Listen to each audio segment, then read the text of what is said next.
Welcome back to We Want to Watch. My name is Lane. I'm your host, here with Ricky.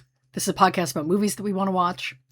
I'm starting it with an intro now because I've noticed that our YouTube statistics show that people stop listening after the first 30 seconds. And I'm guessing it's because we never actually intro the show until 10 or 15 minutes in. So I'm going to start, we're going to see how this episode does. Because I'm sure F for Fake is not exactly a hot attraction compared to some of our other episodes. So we'll see. We'll see if this does anything. Keeps the retention a little bit longer. Maybe. Yeah. I like that. I mean, N equals 1, but sure. That's fine. Yeah. Just roll with it. Yeah. Ricky, what's your relationship with the Muppets like? Have we ever talked Muppets on this show? I don't think we have. Oh, I don't think we have. I've never been a huge Muppet fan. My brother is, so I've seen Muppet Treasure Island quite a bit. Okay. That's one that's pretty high up there. Sure. I don't know about there's a couple Christmas specials I guess that I've watched, but outside of that, Muppet Christmas Carol. Yeah. I don't really know. Yeah. Yeah. Oh yeah. And Tiny Tim, who did not die. The reason I asked for two different reasons. The first I saw, I am also not a huge Muppet person. I don't think I saw any of the Muppet movies, the big ones, until I was fully an adult. I hadn't seen Muppet Christmas Carol until very recently. I saw the Muppet movie as an adult. So a lot of that stuff kind of just, of course you're exposed to the Muppets as a, growing up, but yeah, by osmosis. They're kind of an abstract concept, which occasionally people reference. Yeah, but Muppet Christmas Carol, I know that's a classic. I actually just saw Muppet Treasure Island today in the theater.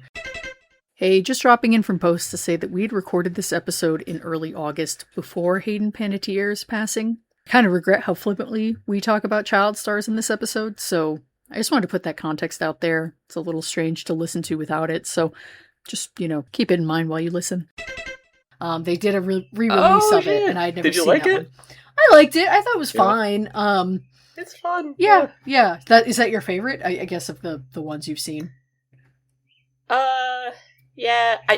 I'll be honest, I don't think, because, I saw them a couple of times, not as an adult, but, as, a teen, older teen, but it was, old enough that, they didn't really have the same charm. Yeah. I guess it would be my favorite. Yeah. There's so many. I don't think I've seen enough. Right. There's so many, and I don't think I've seen enough or am familiar enough to have a favorite. The Great Muppet Caper. Oh, has Charles Grodin. Wait, maybe we should watch that one. He's so hot. That's a problem. Yeah, that's a problem. There's always but there's always the one human. But yeah. In Muppets, who acts like they're right. They're all adults, or people. Humans. Yeah. But Muppet Treasure Island has a fucking kid in it. I don't know. This is probably the most lukewarm take, but it has Tim Curry playing Long John Silver, and you're perfect. That's exactly the energy I need. Tim Curry, who kind of looks like Christopher. Have you ever noticed that? Or I guess Christopher looks like Tim Curry.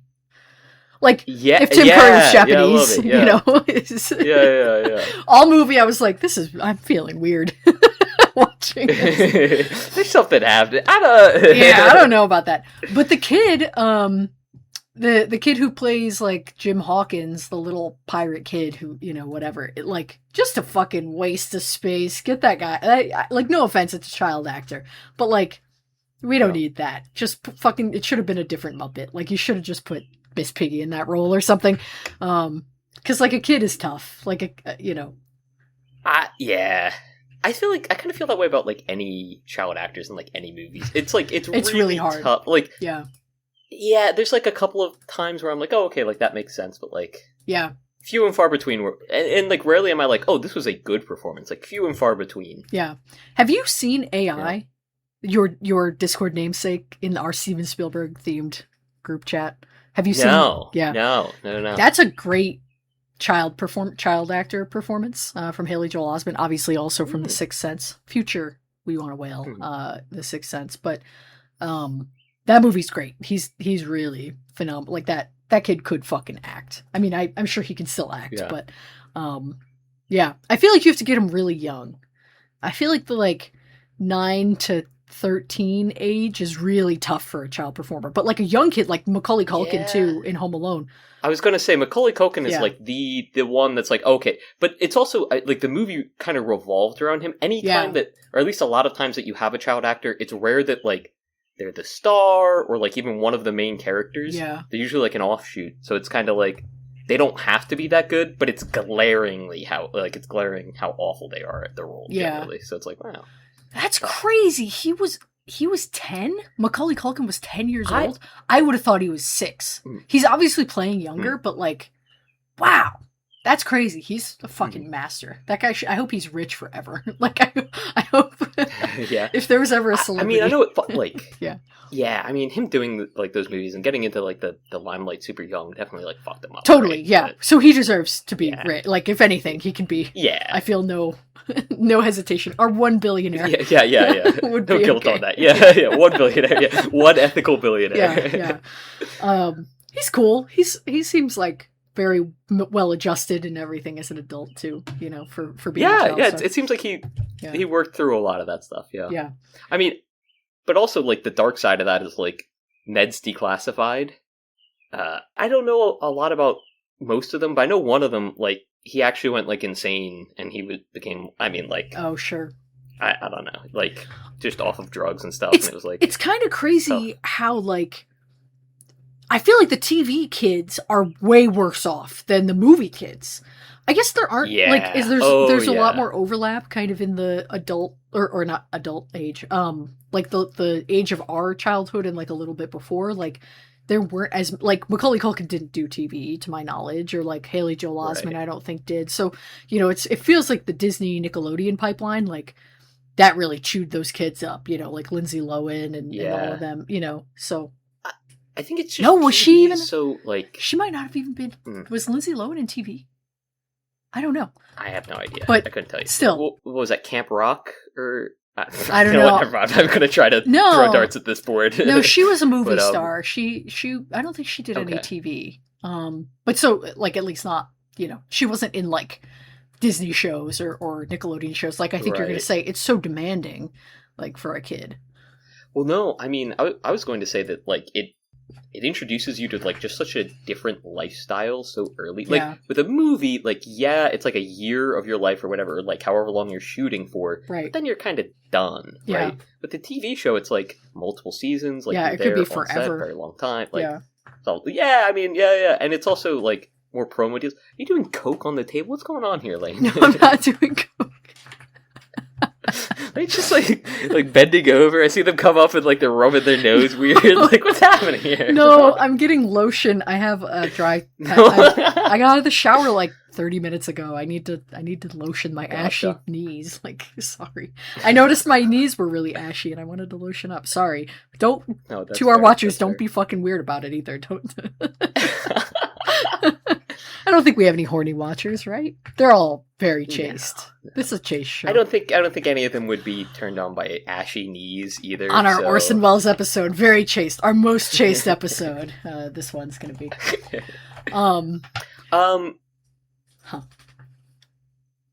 No, go ahead. Go on, Ricky. What are you going to say? What are you going to say? Go ahead, please. This isn't great. Lane's giggling like they know what I'm gonna say here. I don't. That's what makes it. That's what's exciting. Don't? No. Oh. So you know how we were going back and forth on like what movie we were gonna watch?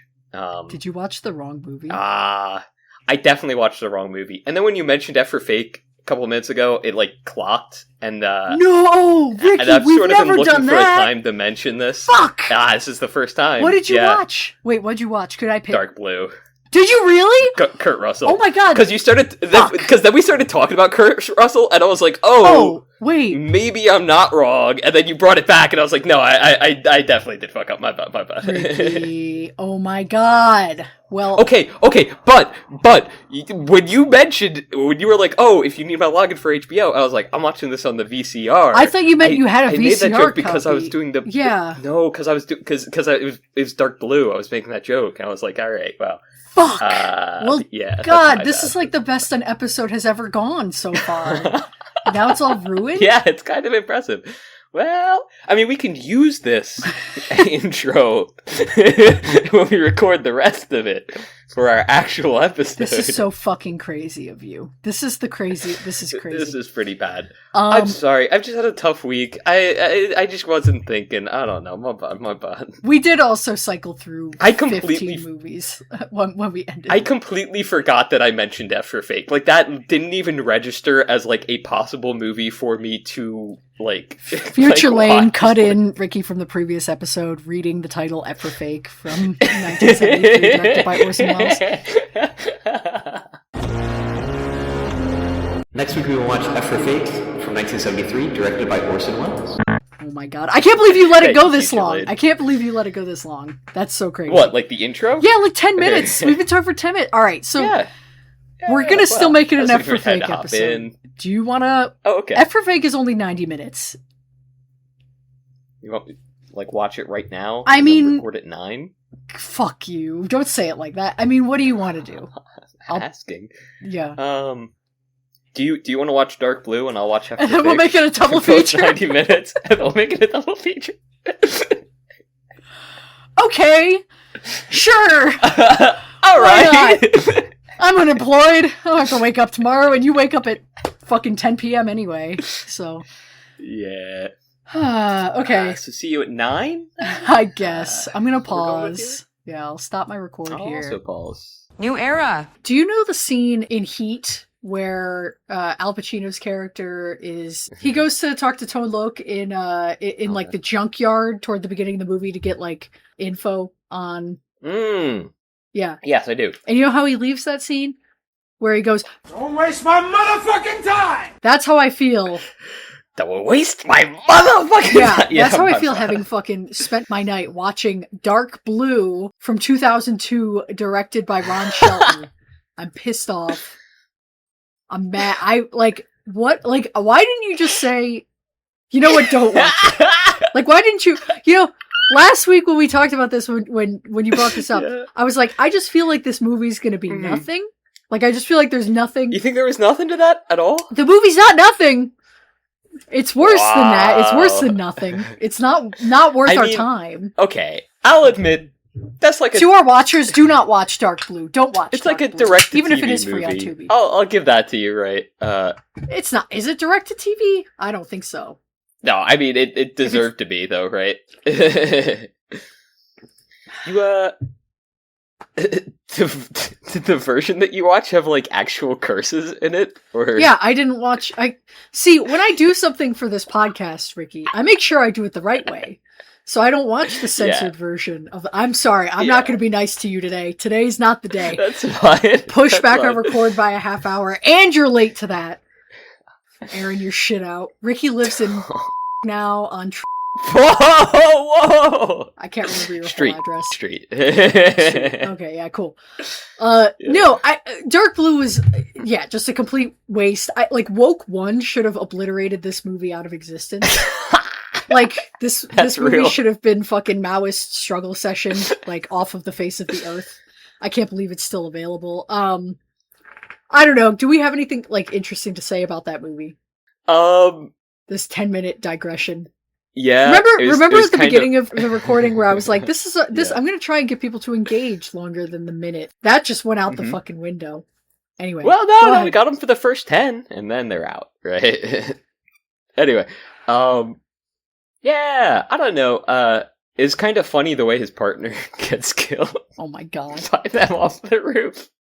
I'm not even putting Dark Blue in the name of this episode. I'm not even gonna bait our watchers into having to fucking watch this movie. There's one good part of this movie, and like it's interesting. It's interesting to see Kurt Russell be completely just like a slime ball, because you don't see that totally often. Yeah. One day we'll watch Death Proof. He's good in that as a complete slime ball, but in a different way. This movie, he's just, like, reprehensible, and he's pretty good at it. Like, he's watchable, but he can't save the movie. No, I think he does really well. I like the black police commissioner, or commissioner. Yeah, Ving Rhames, who's in the movie. He's, like, third build, and he's in the movie for, like, 30 seconds. Like, he gets kind of... He was probably my favorite. Yeah. Yeah. Well, he was doing the like Dokes, Lieutenant Dokes from Dexter. Like, he's like, I know they're up to something, all right? Like, I just can't prove it, but I know these motherfuckers are dirty. Pull. Yeah. Yeah. And like, I don't know, I thought that was pretty sick. I think the premise of the movie is like interesting, and like, there's parts of it that like could have been played better, but like, I don't know, the one that his partner sleeping with, the lady cop. The one who like works under her. Yeah, who works under him. I was like, oh, okay, like that's cool, that's intriguing. And then like it starts to lose me once they're like, oh, but actually like she slept with him, and like they took pictures of them together and sent it to his wife, and it's like, all right guys, let's they just needed a convoluted way to put them together, and it was unnecessary. You know, it wasn't it was the final shootout, kind of funny. And then the way that they hop across the roofs to get away, as like Kurt Russell's like shooting through the roofs. Funny, good stuff. Kurt Russell seeing the one guy get dragged out of the car and beat in the street, and he just sort of goes like, yeah, all right, sure, and drives away. Like, okay, yeah, he's like, fuck you, Sidwell. Not going to finish the job. Like, all right, sure. Yeah. If that was me, they just killed my partner. I'm rolling down the window, popping a couple of shots before we drive off. You know, like. I make sure he's finished, personally, you know? It's such a weird thing to just, like, 8 years after Rodney King? 10? After the Rodney King riots? To depict race relations and, like, the race riots in this way is very strange. Yeah. Not in, like, a respectful or... contemplative or reflective way. Which... I had hope in the beginning of the movie where they're doing, like, the trial, not the fake trial, you know, like the shooting thing. Yeah. I was like, oh, I kind of have some hope for this movie, because we see the assistant director, and like he's like the only guy that's standing up to the rest of them. I was like, oh, okay, interested in like principled cop, and like maybe they expand on this like race relation more through this. Yeah, not really, right? And then like the Rodney King riots are really just there to be like, hey, by the way, like, shit's going down at the end. Like, a lot of stuff is happening. This is really bad, guys. It's like a way to inject the themes of race, you know, set it against the backdrop of this, like, horrible racial thing, and then add this level of you know, excitement almost to the climax that feels completely unearned and like almost like a Deus Ex Machina, like at the end, which is, it's bizarre. But instead, if you took that away, it would just be Brendan Gleeson, you know, calling Vin Rhames the N-word. And like, I don't know. And Kurt Russell pulls out some really crazy racial slurs too. Like he calls Asian people by letters, which is really fucking, like, that's new. Never heard that one. I do appreciate that it goes there, but it doesn't, it's pretty damning of cops. And the one thing I actually liked about this was the last 5 minutes where Kurt Russell just like, he's like, I'm a piece of shit. I suck. Yeah. I'm going to jail, and we should all, like, fuck this. We should all be in jail, basically. That was pretty bold. I do like to see a breakdown happen on screen like that, like you know. Yeah. But the movie doesn't earn it, you know.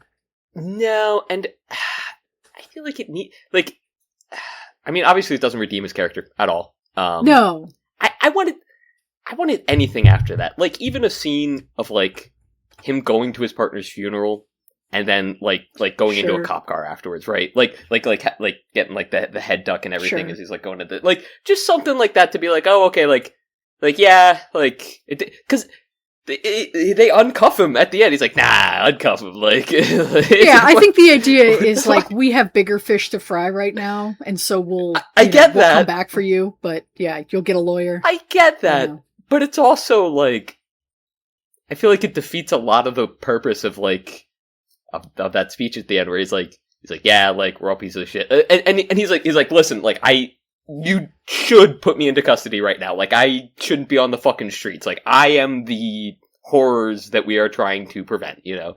It's like, okay, I mean, that's... But then they're just like, let him go, you know?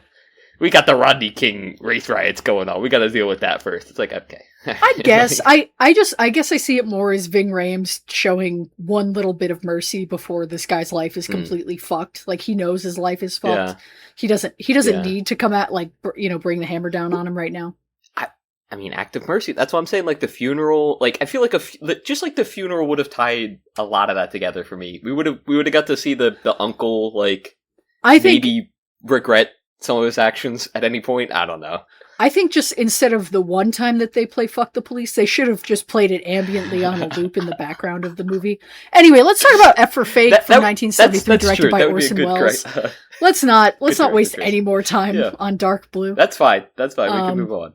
You watched F for Fake this time, right? Like, we're good? Like, I did watch F for Fake. Okay. Yes. Cool. Yeah. Not F for Forgot. By Orson Welles. F for Get Fucked. Yeah. I have so much vitriol. I'm about to uninvite you from Pitbull. Like, that's crazy. All right, let me. Oh, I just got an interview. Oh, that's cool. Ooh, sexy. Okay. Anyway, F for Fake. So we had both seen this before. You said that you saw this as a kid. Did you? But then you were kind of like, I don't remember anything about it. Did you remember watching it as you watched it at all? Like, was any of it familiar to you? The beginning was super familiar. I remember him doing like the little magic tricks and everything. And then like I distinctly remembered the scenes of like all the guys like leering at the lady too. Yeah. I was like, oh, okay. Pretty iconic. I was like, oh, I remember that. Yeah. The rest of it, not so much, but it scratches an itch, which I don't know. And like, I know in exactly Hamlet what itch as well. Is. Oh, yeah. Okay. Oh, different itch then. In Hamlet as well, hearing Orson Welles like they got do his like voices. Storybook talk, he's got a great voice, but it's also it feels like he's reading like Gulliver's Travels to me, and I'm like, I feel like I'm a kid under covers again, and like it's just he's so mellifluous with it, right? And it like his words flow back and forth. They have a great ebb and flow to it, and it's like entranced by it. And then like I don't know, he does a lot of fun stuff with like rhymes and half rhyming words, like not quite alliterations, but like just similar words grouped together. It's sort of like I don't know. He plays around with it. It's great, but he also it's such a like conversationalist tone, right? Where it's like it doesn't feel like it's prepared. He's not like reading a monologue. He's not like reading, even though you know it was like that's what's so. Right. Yeah. The idea that's that what I'm saying. It's like right. Yeah. Yeah, like it feels super well coordinated. That's why it's like it feels like a storybook, right? Like it feels like super well coordinated. Like everything has like a certain timing to it, which I don't think people can like speak in this type of meter generally without some form of forethought, right? But he makes it feel so natural, and he draws you in. Like I don't know, it's great, and the whole way the movie is shot too, where it's like he's like leaning in or like over to the viewer, like as you're watching it, he's narrating it for you the entire time. He's like, oh yeah, this was excellent. I love that. It's awesome. So the reason I started the episode, remember yesterday when we started the episode? I started by asking about the Muppets for two reasons. One is that I saw Muppets Treasure Island, but the second is that Orson Welles is in the Muppet movie, like the one from the 70s. This is kind of mild spoilers, whatever, for the Muppet movie, but the premise of that movie is that they're trying to go to Hollywood. Like they're trying to and they're like trying to meet up with this like like big Hollywood producer who will like give them their big break, basically is the premise. And so the climax of the movie is they make it to whatever Warner Brothers and they meet the big executive who's I think it's Lou Lord or Louis Lord is the name. And Orson goes, it's him. And he just basically like, he looks at them and he says something like, Miss Tracy, prepare the standard rich and famous contract for Kermit the Frog and Company. Like, it's just like the perfect reason to get him in there. It's just that one line. Because he has the, he blends these Shakespearean kind of, like you said, like way of talking that sounds prepared, even, whether it is or isn't, but he blends that with like an extemporaneous kind of, like he's leaning across a table at dinner with you, like kind of like delivery. Yeah. And it really works, and it makes this movie feel a lot more engaging than I think it actually is. Like I have a 100%, bro. Yeah. Sorry. I like this movie, but it's funny, my relationship with it has changed over time, and it's impossible to watch this movie now and not think of YouTube. Like, it's a video essay, just like fucking, you know what I mean? Yeah. Like, it invented it. But it's a video essay with, like, a really good hook, Like, sure. the first 10-ish minutes, like, where he's doing the magic tricks and stuff, and where, like, it introduces you to the idea that, like, especially, I think it's also, like, the way he addresses the child, because also, like, that's something that struck me as a kid, too. I was like, oh, like, kids are people, like, you can talk, I'm a kid, but also, like, you can talk to me like I'm a young gentleman. Like, just call me a I was like, oh, man, like, and it shows, like, a certain respect for just, like, any, like, watcher, right? Like, anyone viewing the medium. It's like, oh, hey, like, anyone can appreciate this. Like, why don't you, not, like, come over here, sit on my lap type beat, but, like, something, like, mildly akin to that, right? Where it's very warm and inviting. It makes it feel like you're in on it. And then, like, even at the end, right? Where he's like, oh, I said I wouldn't lie to you for an hour, but that ended 17 minutes ago. Like, it's like, oh, Orson, you son of a bitch. You got me. It's fun, like, in that way. And, we could talk about, the movie, what it's saying about tricks and how much trickery is involved, right? Like, the editing of Oya Kodar walking down the street, like, that's obviously not real. Like, that's not real, right? That's not candid camera. The ending, of course, the whole story with Picasso and whatever. So, like, there's all of that kind of meta text to it as well. But unfortunately, I think, even though this is a super groundbreaking movie, and I think, it's just nice to kind of, it's like an easy watch, it's whatever, very, nice to kind of listen to him wax poetic about, like, the Sistine Chapel or whatever the fuck, like, church that was carved. Howard Hughes. It's like, okay, sure, I'm down for it. Yeah. I don't think it ever extrapolates its main thesis. Like, Wells described this as a video essay back in the day, like, or like a film essay. Which was like new, like, it's clearly not really a documentary. It's, not a straight up narrative movie.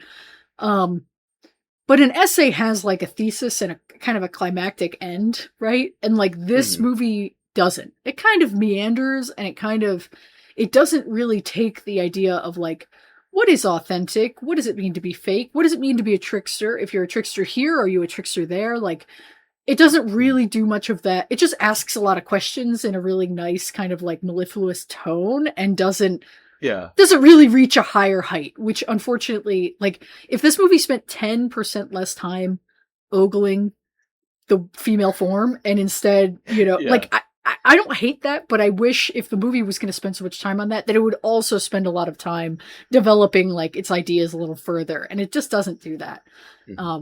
So I get that. I was kind of... So, like, I also felt kind of similarly, because I feel like they started off with, like, a lot of really cool ideas, but never expanded or, like, expounded on them, right? Like, they never... And, like, I feel like... Maybe not with his other movies, but... I feel like with movies, or, like, video essays in general that have, like, an idea like that, right? Like... You get that, like, main idea, like, the right in the beginning where it's, like, the F for fake, and, like, they keep, like, repeating the same slogan, like, we will not lie to you in this film, like, that sort of stuff, right? It's like, generally, like, you would do that, and I get, like, the subversive twist at the end, cool, fun, but, like, generally, you would want to build, and, like, I don't know, it just feels like a passion project, where he's like, I've got 4 things that I really want to talk about, and I'm going to talk about them all right now, and it's like, oh, okay, cool, I like that. It's interesting, because this, like, started as just a straightforward, hi, bankruptcy. Is it going to be one of these episodes where you're all in my fucking business? I don't know if you can see him. He's, like, right here. I can. Oh my god, Kat. I saw the falling off. This is not okay. This started as just a straightforward documentary of Dahori, the forger. And then it kind of became something else as Clifford Irving was exposed as also a faker.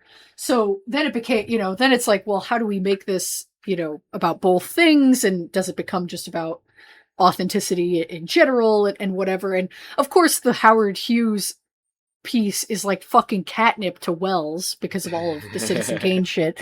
So, I can see why it would be mixed, you know, a bunch of different stuff all at once. Yeah, I love Howard Hughes, like the story of Howard Hughes. You just love The Aviator. Like, You've just fucking seen The Aviator, I bet, right? Or no, not. Well, I have seen I saw The Aviator, like, I don't know, when I was like 18 or 19, but I had known about Hughes long before that. Sure. Mostly because he appears in an episode of Phineas and Ferb. They mention him. So I looked him up, and then I did like a deep dive on him, and this guy was fucking insane. Like, I don't know. Like, I don't even think they do him justice in The Aviator with how, like, they talk... horrible OCD. Like, I mean... yeah, I know. Well, yeah. I get that, but I mean, even before that, like, he was so reclusive and so, like, I don't know, odd, but he was so impassioned about the things that he wanted to do, right? Like, we talked before about, like, you mentioned this, like, maybe multiple episodes ago, I don't remember, but like having that same sort of like childlike obsession or like being able to be like devoted to something for like so like a story, long, right? Yeah. When he was making the Spruce Goose, like that is like such a mind-blowing project. I don't know, it's so like cool and crazy to me to be like, oh, like I want to make the biggest like wooden plane out there. They're like, well, I mean, we've got metal and stuff now, right? It's just like better, and you know, you have these old designs. You could do it like the Wright brothers did if you want to do something like that. And he's like, no. I want to do it my way. And like, and they're like, sure, I guess. Like, I don't know. I love that, you know, and I think it does take like a tortured psyche to be able to like have that like single-minded, just like able to shut everything else out and be like, no, like, I don't care what it costs me. I don't care. Because he also, like, got into, like, movies and stuff. Like, he was... Yeah, he made tons of movies. I don't... Yeah. Yeah, but, like, a large part of that was, like, just to finance, like, his other, like, weird obsessions. And it's like, oh, that's so cool, bro. Ah, man. I don't know. He's like, also an alliterative name, so, like, obviously, you know, I got a little bit of kinship there. Same. I just, having worked so closely with a asshole genius... when I was an executive assistant, I like the fucking, the patina was worn off. Like I get so sick of that, like because my time as one of a team of like 5 fucking people that were devoted to this guy, you know, just like his every whim. Like there was like 50% of the job was like real work that was just bullshit that he needed done. And the other 50% was spent with the other executives, assistants, and like whatever, you know, butlers and shit, working out why this guy was the way he was and like psychologically dressing him down. And it's so exhausting and boring. And so now anytime I see anyone who's like a mastermind, like a cult leader or like a genius or like a Steve Jobs type, I'm just like, this guy just is fucking boring. They're all the same. There's no psychological interest here for me. Like, yeah, you're just an asshole. You just got here by being a dick. You outsourced all of your, you know, like creativity and chores and everything. Like you've outsourced all of that to, you know, be single-minded. it's a tortured psyche in the sense that you're a dick and you'll never have real relationships, but I'm sorry, I'm coming in hot on this episode. No, you are coming in hot. I agree with you to a certain extent whereas I don't think I would want to be in proximity of one of these people, right? Like, yeah, it sucks. It sucks. I don't envy anyone that has to deal with them, but in the same token, it's the same idea that, like, I mean, like you talk, like you're talking like very poorly of these people, but I think like you get similar situations with people like Albert Einstein or like Terence Tao, who like they have these like very, although I guess it doesn't happen all the time, because there are like extreme geniuses who like are normally functioning humans, right? But then there are some who are like they just can't function properly in certain ways of life, right? Right, like, but here's the thing. There's lots of people who can't function who also aren't geniuses. So it's like I don't think that those things go like hand in hand, you know? So it's just I'm not saying that they go hand in hand, but I'm saying that the tortured genius is one that it's like an archetype or like a archetypical person that I find interest in, because it's like, oh, they have this like I don't know. I just think it's weird and interesting the way their mind is set up. And I mean, I think it's like, yeah, it sucks that like they just have parts of their mind or like their brain that they just like never like build, I guess, right? Where it's just like they never like build in a like, hey, maybe we should be considerate of others, or in the case of, you know, some people, or like, hey, maybe I should learn how to take care of myself in the case of, you know, others. And it's like, wow, I can sympathize with that to a certain degree. Yeah, true. Yeah. I was talking more about Albert Einstein, but yeah.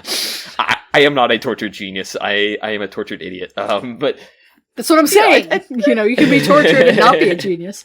Just that's be a schmuck with a podcast. Yeah. Right. But you know, well, they need us out there. They do. I just balance it out.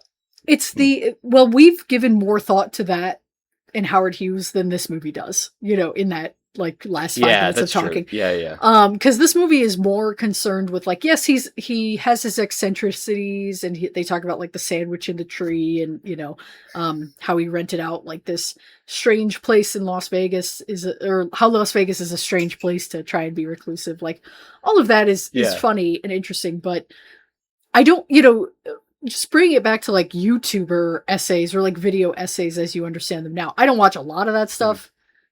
Catch me not watching a YouTube video. I've seen like John Boys, right? Like those are the ones that I've, you know, I've locked into. Is that the Garfield guy? No, he does sports documentaries. So they're like the 2046 or whatever, or 20 whatever. Yeah.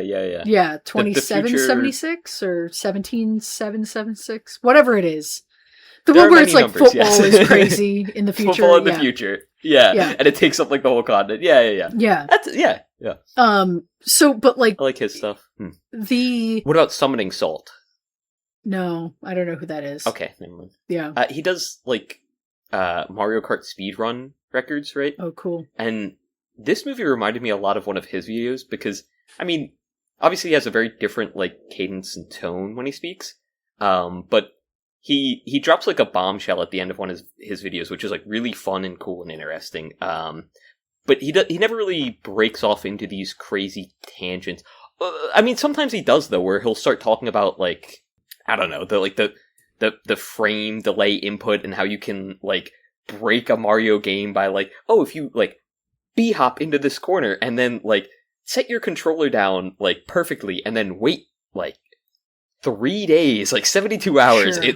It collects enough frame data that when you like get back, you can like win the game only by like having 0 A presses or something. It's like, oh, okay, like that's interesting. But the time he spends to explain it, like, it doesn't feel like it's in service of the general video until he gets to the end of the explanation, right? Sure. And a lot of like I'm gonna call them vignettes. A lot of like the sections or vignettes of this movie sort of feel like that, but then like they're just not tied into the movie, right? Like, yeah, like I said, it's he's like, oh, Howard Hughes. It's like, yeah, but like the Howard Hughes bit, it's like, oh yeah, and then like they checked his signature and they verified it was real. But are the experts really experts? And it's like, well, all right, that I understand because that's ties into at least the Dahori piece in that the implication is that there's this desire to look the other way because it's beneficial to the industry if these experts, like, I think that's what he's getting at with that. But generally, I would agree it's not really cohesive. It's more of a collage than an essay, you know? It's more... Yeah, I think collage is a great way to put it, yeah. It's his Pinterest board. Where everything kind of, like everything does loosely connect, together. But it's not... Yeah. The reason I keep bringing up YouTubers, I mean, like, the editing style, I think, number one, it's so Looney Tunes. Like, it's so fucking, like, all the pauses and, like freezing and, like, shots of people just, like, not talking and like, he's clearly editing footage of them when they're not in the same room or, like, from completely different days, like, different events and things. He's, like, cutting in this footage to make it seem like they're talking to each other. That's fun and interesting. But, you know, I guess I've been thinking a lot about, lately, about, like, the artistic drive to create versus expression. And I feel like lately, or like a lot of art now feels, especially like I'm going to sound really snobby when I say this, but like Instagram art or like, kind of commoner art, I don't know, or lowercase poetry art, like those types of things. Oh. Do you know what I'm talking about? Like Twitter poems. I don't know. Like a lot of that. No, like the Rupi Kaur? Sure. Yeah. Just to like name one, yeah. But yeah, I'm sure she doesn't listen to this podcast, but like that's, whatever genre. I left the plums in the freeze box, hoping you would eat them. Sure. Yeah. Right. Sorry. Where it's just tweets, It's very, it's based on expression, right? Like it's very, right. I'm purging my emotions. I have to get this experience. I want to put it, into this like artistic piece. And that's a different artistic aim than creation, right? Like if you are like, I want to create something that is going to impact the audience in a certain way, you're going to go about that differently than if you're starting from a place of, I have this experience or I have these feelings and I want to get them out so that, they can be like experienced by others. Like, I think those are different kind of locus points or starting points. And so I feel like a lot of YouTube or like video essays in general, I should say nowadays, they feel in that latter portion too, even when they are about, like a political thing or like a bigger societal, cause like that's most of the YouTube videos I've seen have been, here's this like microcosm event and how it ties into something broader. Like here's why I feel like a lot of political, whatever Twitch streamers or YouTubers do that too.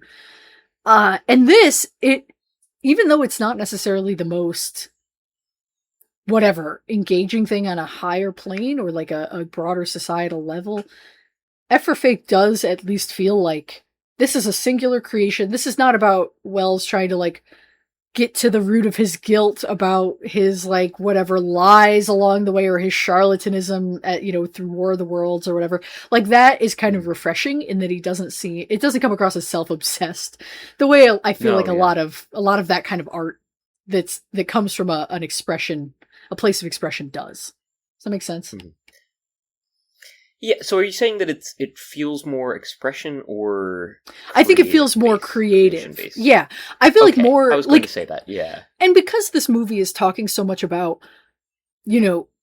magic versus authenticity and like how as a performer, he even says like actors are magicians, right? Like that, Yes. So the idea of a like magician is an actor acting as a magician. Right. Yeah. So like the idea that you're trying to play a big trick and the trick is the movie on the audience of, I think that's fun and ambitious and interesting, but it does not rise to the heights that I think this movie could if it had either gone longer or maybe had a little bit more narrow of a focus. The ending piece, I mean, it's fun, but doesn't really do anything, other than play a trick, it doesn't add much. So. Yeah. I do think that, like, the act of creation versus the act of, like, expelling emotions, right? I think that, especially as someone who, not to call him a creationist, but, like, as someone who creates, right? Like, as a creator, right?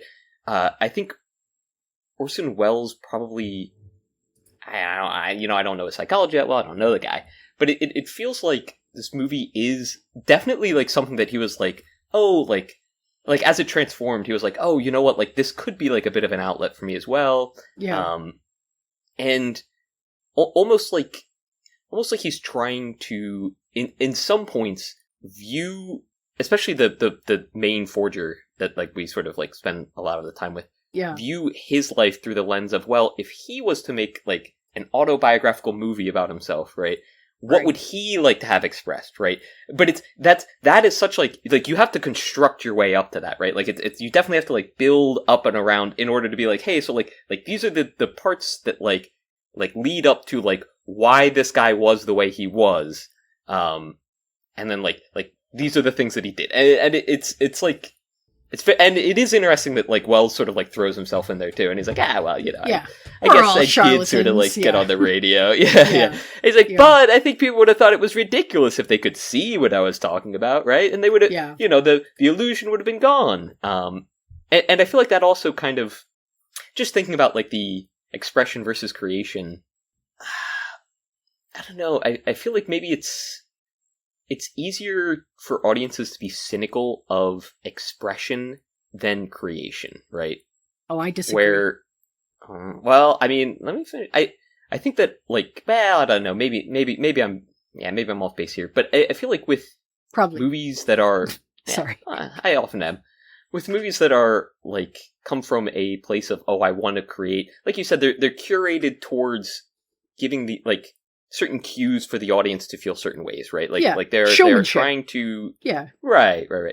Whereas purely express, well, I guess, you know what, maybe it's my own personal biases are what I'm talking about here, actually. Whereas it's something that I feel comes from like a place of creativity where I'm like, I can clearly see like the emotions here and like where this person is like coming from or what they're sort of like pointing to or what they're getting at. I always give those like a little bit more. I'm like, okay, well, I see what you're going for there. Like, okay, I get it, right? And like you were talking about like Instagram art or whatnot, or like Twitter poems. Like when I see them, I'm like, especially if it's like the Ruby Kaur stuff. Like I know I brought them up, but it's like I kind of like them sometimes. You know, I'm like, I'm like that's real. Like you're really like showing a part of you. I'm like, that's great. You know, like I like that. I guess it's just it's self-masturbatory, like in a way. Like I think right, if you're, you know, because you're not necessarily. That's not to say I think everybody should be beholden to rigid ideas of what art is or isn't, but if you're not going to engage with some of the more formal pieces of what it means to write a poem, for example, like the history of poetry, like then you're just writing a diary entry and publishing it. I don't know. But like from an audience perspective, if we're just talking about movies, right? Like movies, you can't be quite as like stripped down or whatever. But like if a movie is, or even as solipsistic or whatever, onanistic, you know, if you are a showman, right? I think people, and you're like trying to, you know, whatever, guide your audience to a certain experience. Some people would say that's manipulative, right? People say that about like melodrama, or like Spielberg gets that a lot, where it's like, he's tugging on your heartstrings, or he's just trying to thrill you or whatever.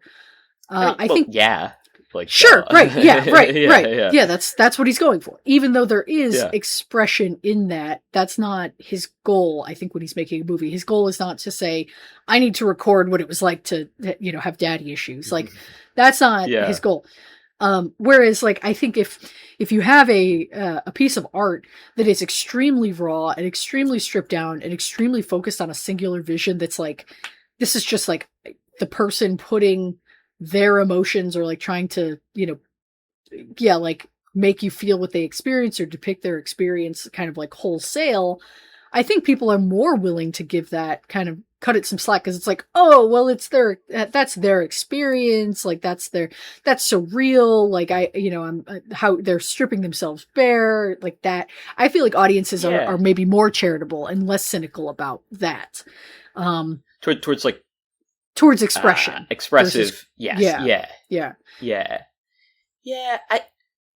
think it is the act of opening up where it's just like maybe it's just that criticism appears more cruel in those cases, right? Sure, because you're not picking apart like you said, the showmanship. I think that's a really good point. Like in general, although like I'm trying to think about it, like a movie that we disliked that we didn't watch this week, Good Boy, right?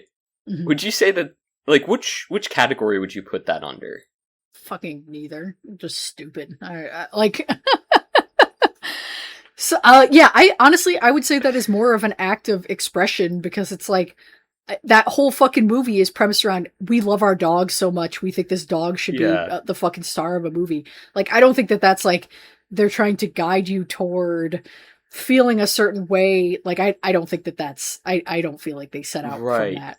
Yeah. Right.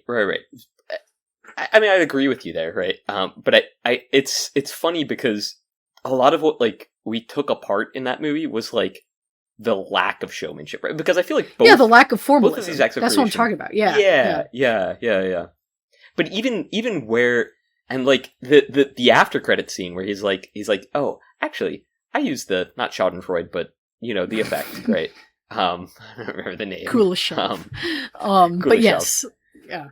right, where he's explaining the effect, it is like the magician, like, coming up to your table at, like, fucking TGIFs or whatever, and being like, oh, hey, by the way, this was the way I pulled a quarter from here. This is exactly how I did it. And then it's like, okay, well, yeah, but you kind of had me for a little bit when, like, I thought we were, like, just having a good time, and now I just think you're an asshole, right? Yeah, now you're just scamming me. Like, now I just feel played.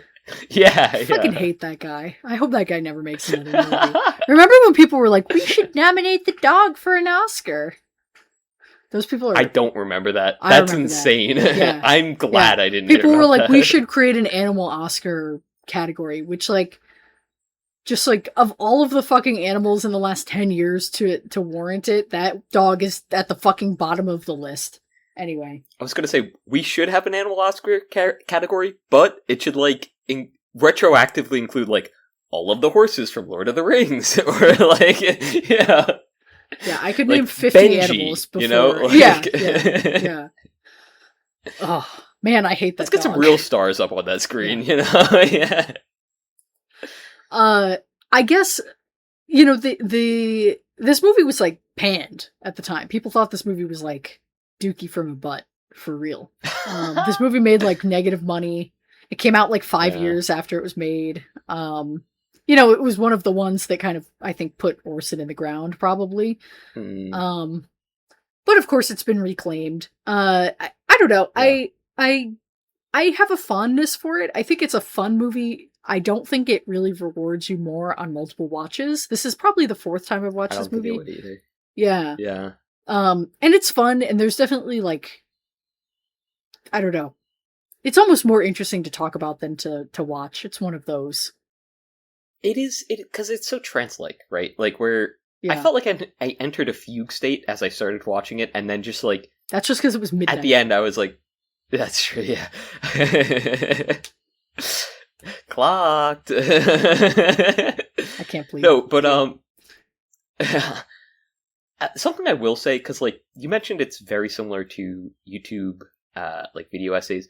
The one thing that sets this apart from video essays, and it's something that you mentioned earlier, are, like, the, like, crazy cuts and, like, of, like, the scenes of, like, people talking, or, like, of Orson talking to people in, like, a restaurant or something where he's, like, telling a story. Yeah, he's just got all his friends around him. He's like, look how cool I am. It's so funny. Like, find me one fucking YouTuber that would do that. I mean, obviously, like, streamers and who stuff leaves their house. That, right? Yeah, true. Yeah, and like they do, like, the real life streams or whatever. Like, sure, fine. Yeah. But it's not this, because they're not telling the story. They're just going and eating dinner, bro. Like, yeah. Why would I watch that? Now, if you're telling me a story, and, you know, you go out and eat dinner, and you're out with friends, and you're telling them, like, you're joking around, telling them a story about this time you met a forger. I could get into that. It's because they don't start as theater kids, huh? Like, the theater kid is, like, a completely divorced from streaming archetype. Like, I imagine those guys are, like, streamers are not theater kids in general. Like, they're mostly nerds or cool people or normie, you know, types. Like, yeah. I think that the theater kid archetype has fallen into, like, the Dropout, not like actual Dropout, but the Dropout service, yeah. I don't know what that is. Like, I kind of want to continue to not know what that is as long as possible. I see people talk about Dropout, and I'm like, cool, this is, like, a thing I definitely just want to be, like, bisected from. Like, it seems like maybe Roll20, but not D&D, or not Roll20. What's Critical Role? D20? Don't tell me. Don't tell me. Roll, don't tell me. I don't want to know. It's a lot of the same people from that. Oh, really? But it's them just doing improv bits. Oh, see, now I don't want. I said I didn't want to know. I'm telling you either way. Fuck. I'm gonna take my headphones out. Sometimes Future Lane, take your headphones out here when you're editing the episode.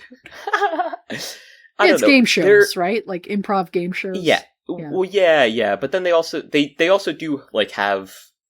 I think there's offshoots of it, and they probably have different names. But it's like Critical Role and, like, D20 and whatever, where, like, they do play, like, Dungeons and Dragons, or they do other stuff, and it's like, okay, fine. Imagine playing D&D by choice. Sorry. Well, they do it for a job, right? We're the ones that do it by choice. I don't play D&D. Well, you don't. I do. I was going to say, you that's why I said you don't. Fucking nerd. That's so ridiculous. Yeah, truly crazy. I and this is the thing. So they had a show that released on Amazon Prime, which was just like, it was just like their role playing, right? Like their episodes, like sort of like cut and chopped and put to an animation. I don't know, like, the whole reason shows have writers' rooms is so that you can do that, and if you don't like something, you can, like, change it, right? And you can, like, you know, make better dialogue, and, like, make better choices about the story and stuff, right? Yeah. And it feels more cohesive, and it doesn't feel like, oh, every episode ends on a cliffhanger, because that's how, like, D&D sessions work.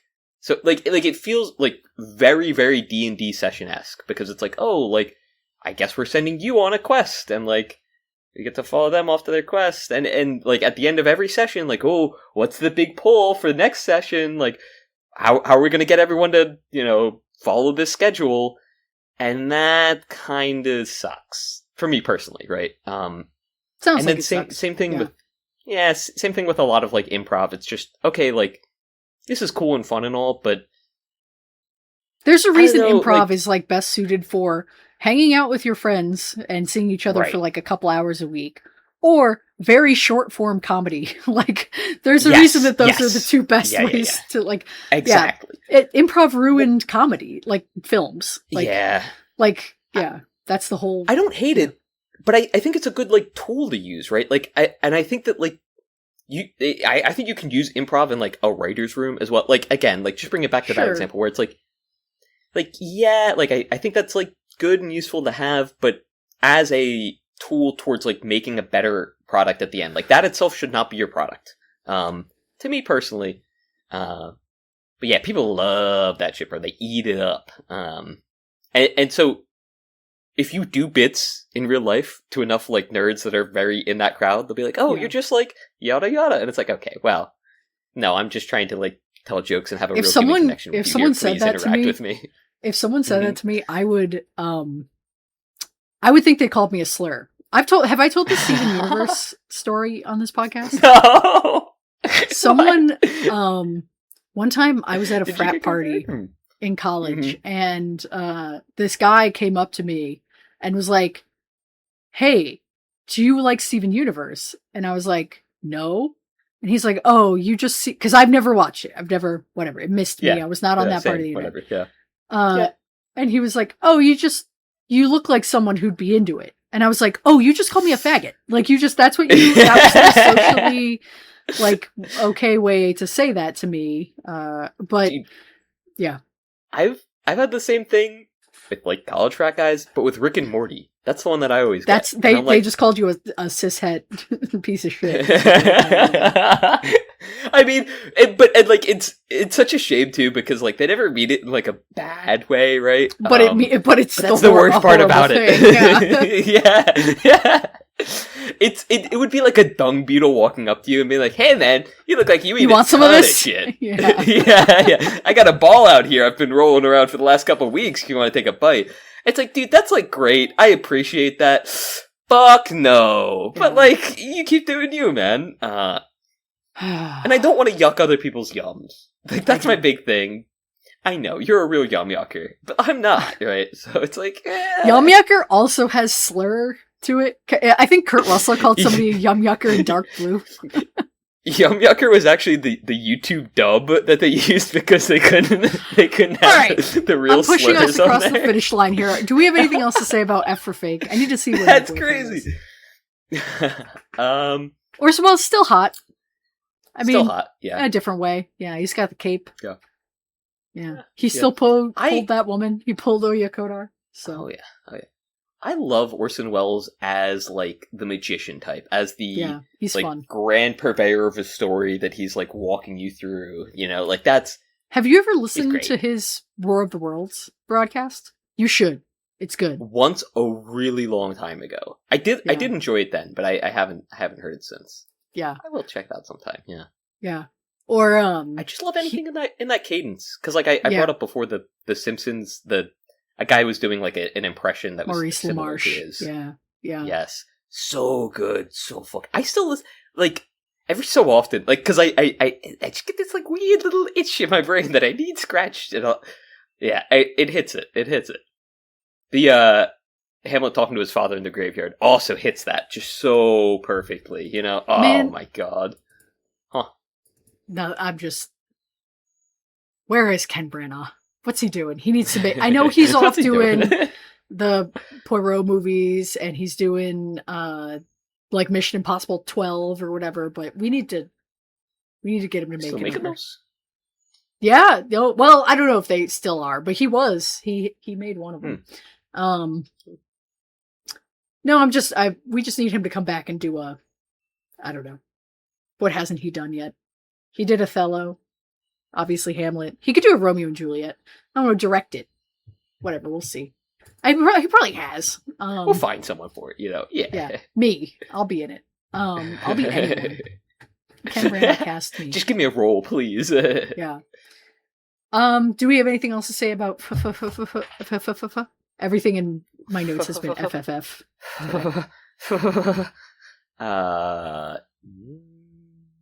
No, I don't think so. Okay. Next week I would like to watch I said that wrong. What's wrong with me? Next week is Elaine's Frame. We want to watch The Cider House Rules from 1999, directed by Lasse Hallström. This is a pretty well-acclaimed movie. I don't know much about it, but has a pretty star-studded cast with a lot of people I think you'll recognize. Always fun. Kind of one of those, like, classic, just like, real 90s, you know, names of movies that you heard, but you've probably never seen. Just like a chill drama. Yeah. I'm reading here Tobey Maguire and Michael Caine. Yes. Among many others. Among many others. Those are just the two that jumped out at me on this list here. Yeah. Yeah. So, and a bit of a chill, you know, a downshift again from, you know, I've been going for the calm ones, like Straight Story lately, but yeah. Yeah. I'm down for them. I love a good chill movie, especially the very watchable ones, you know? Especially the ones where you remember their name, like their name is really distinctive so that you remember what you're supposed to watch for the next episode. I'm gonna kill you. I'm still as mad as I was yesterday. That's crazy. You need to be less mad. It's been a full day. When we get to the Pitbull concert next weekend, I'm gonna be like, he has a bomb! Oh my god, this guy has a bomb! Pitbull, help! Lil Jon! Fire! He's got a bomb! Michael Clayton.